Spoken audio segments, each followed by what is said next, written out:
Hello l'ami cocotte, c'est Carole du blog thefamilycocotte.com.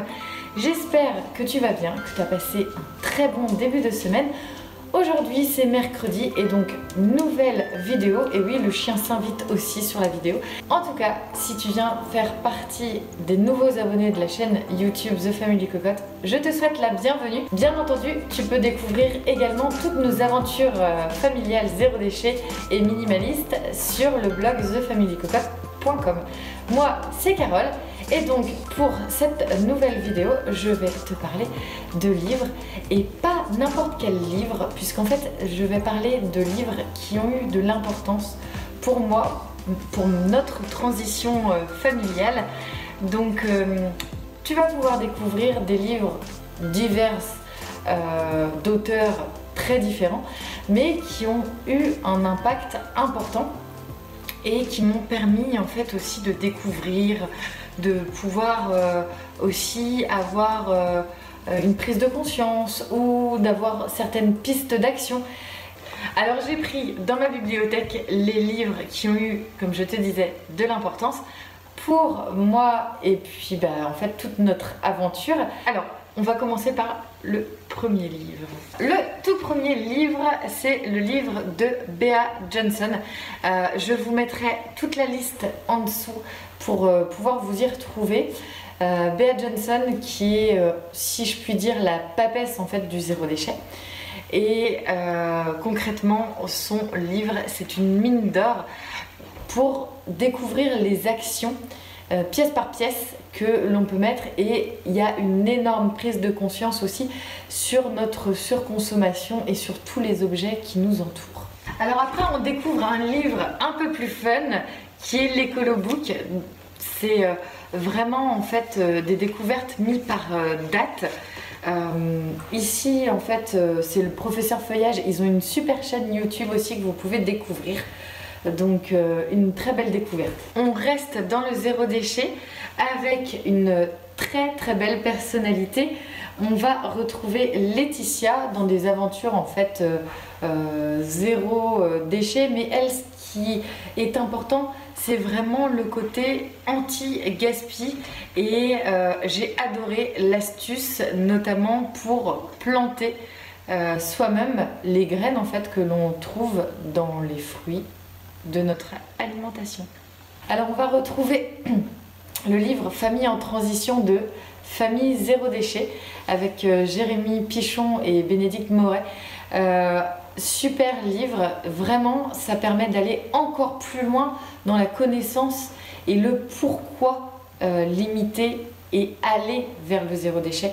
C'est beaucoup d'informations, mais des informations hyper enrichissantes, en tout cas moi, qui m'ont permis encore d'aller plus loin dans la réflexion, de savoir comment placer mon argent par exemple. Donc il y a un classement aussi par rapport aux banques éthiques ou pas, et j'ai trouvé vraiment beaucoup d'informations, de chiffres.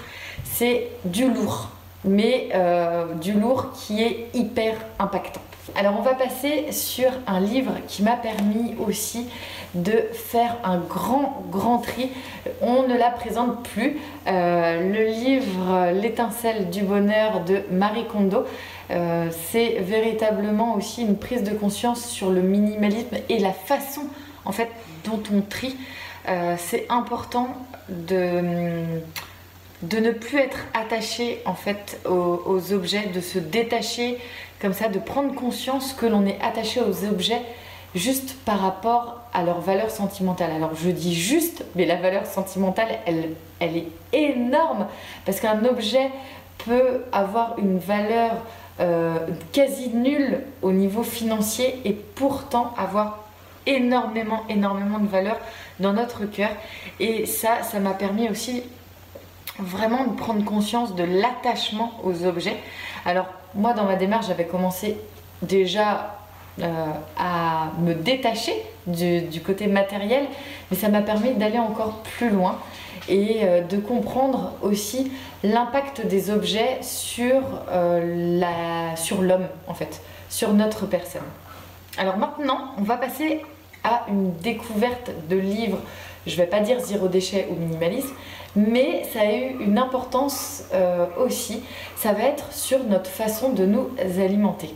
Alors là, je vais vous faire découvrir quelques livres sur la façon de s'alimenter mieux et aussi sur des découvertes que j'ai pu faire grâce à ces lectures. Là, on a l'aventure sans frigo. Moi, ça m'a bluffé.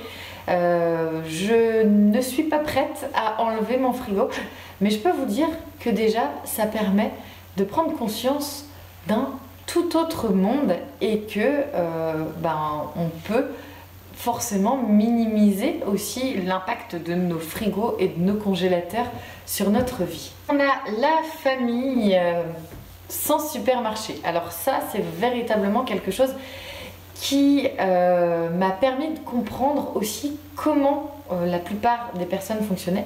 Moi, c'est vrai qu'en étant local, sur du vrac, j'évite quand même les supermarchés, mais de comprendre en fait le fonctionnement des grandes surfaces et d'aller plus loin en se posant les bonnes questions de comment je veux consommer.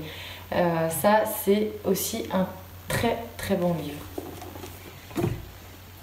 Alors ici, pour prendre conscience de son alimentation, j'ai le petit manuel de survie alimentaire d'Erwan Monteour. Ça a été aussi quelque chose qui m'a permis de prendre conscience des dangers de notre alimentation, même si j'étais déjà sensible aux graisses, au sucre, etc. Et le livre qui m'a véritablement fait prendre conscience, c'est les dangers de notre alimentation, mais sur nos enfants. Parce qu'en fait, on est souvent on se pose beaucoup de questions quant à l'alimentation qu'on donne à nos enfants, mais des fois moins sur notre propre alimentation. Et ce qu'on donne à nos enfants, c'est aussi valable pour nous. Donc les dangers de l'alimentation de nos enfants sont aussi des dangers pour nous.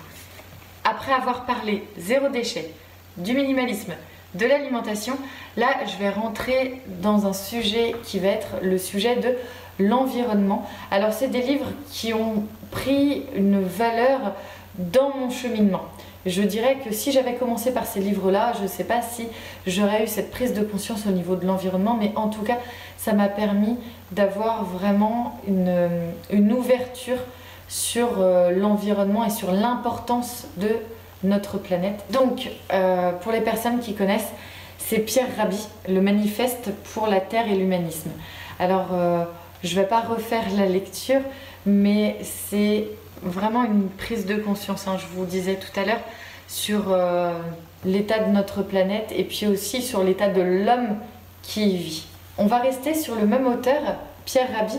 Donc là, Vers la sobriété heureuse, ça c'est des livres qui m'ont été offerts lors de mon anniversaire et ça m'a permis vraiment de prendre conscience aussi de l'impact que peut avoir en fait notre consommation, nos modes de vie et toute cette remise en question de changement de mode tendre vers le zéro déchet, pourquoi on le fait, comment ça se fait que l'homme en est arrivé à cette planète poubelle, si je puis dire, sur toute la problématique aussi de l'homme sur la planète et finalement aussi de comment vit l'homme sur cette planète. Un peu philosophique, mais ça permet vraiment de prendre conscience que le déchet que crée l'homme a une envergure beaucoup plus importante que ce qu'on peut croire. Ça y est, on a fait le tour. Je trouve que je vous ai déjà fait découvrir beaucoup de livres aujourd'hui. Je vous mets tout dans la description pour avoir les liens pour trouver ces livres. Déjà, privilégiez l'occasion. Allez dans les bibliothèques près de chez vous pour les retrouver. Et si vous souhaitez les acheter, passez soit par le marché de l'occasion, un site qui est génial, c'est Recycle Livre, qui en plus est une association. Autrement, vous allez trouver la plateforme également Momox pour les livres d'occasion. Et bien entendu, essayez de les troquer, de les échanger. On trouve toujours des personnes autour de soi qui peuvent déjà avoir lu ces livres et qui seraient très heureuses de vous les prêter. J'espère que la vidéo vous a plu. FIFA, notre chien, s'est invité sur cette vidéo, mais c'est toujours cool d'avoir le petit compagnon de la famille, enfin petit, assez grand, mais j'espère que la vidéo vous a plu. Un pouce vers le haut pour me soutenir. Et puis vous pouvez bien sûr vous abonner, je vous mets la petite bulle par ici. Je vous souhaite une très belle semaine et je vous dis à très vite. Plein de bisous, ciao!